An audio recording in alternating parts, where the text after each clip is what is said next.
I'm sure you've heard that calorie counting, calorie restriction, is the way to achieve weight loss, and yet you may have also heard people achieve great results by fasting.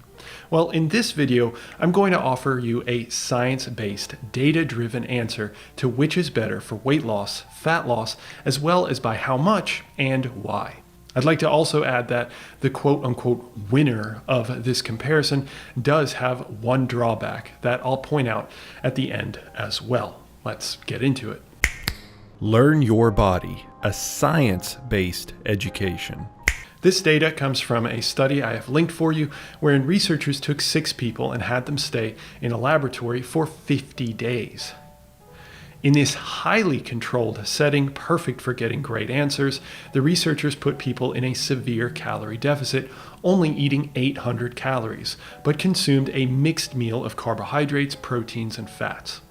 They consumed that exact diet with no deviations for 10 days. Then, after a period where they were allowed to eat more, called a washout period, they were told to consume nothing but water and non-caloric drinks, as well as a daily multivitamin. This fasting period was also done for 10 days. The participants had their weight and fat mass measured at the beginning of each 10-day period, then again at the end, and had these numbers compared, which we'll cover as well. Now, what did they find? Well, unsurprisingly, the fasting group experienced the greatest levels of weight loss, as well as fat loss. The reason this isn't surprising is because the fasting group technically was in an energy deficit that included an extra 800 calorie deficit over the traditional calorie counting. Now, how much weight and fat did they lose? Well, the calorie-restricted group experienced a weight loss of about 278 grams a day, while the fasting group experienced a whopping 751 grams of weight loss per day. In regard to fat loss, the calorie-counting diet condition experienced 167 grams of fat loss each day, while the fasting condition again ran away with fat loss at 243 grams of fat loss per day. So this all unequivocally points to fasting being the more potent method for weight and fat loss.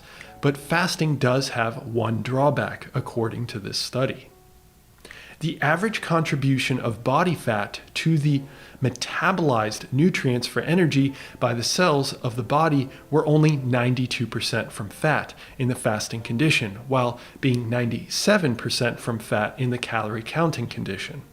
This means in the fasting condition, 8% of the fuel of the cells came from other sources, chiefly greater protein breakdown, about double actually, implying a potentially higher muscle loss.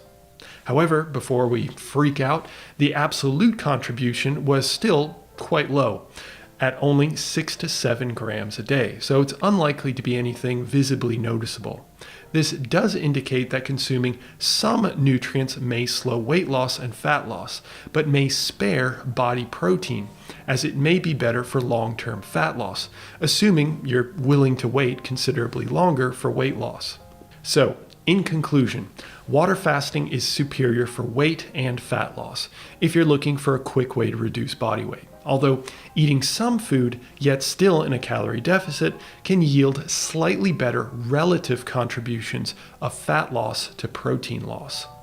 And with that, I hope this proved ever informative, and I hope to have the pleasure of speaking with you in the near future. Bye.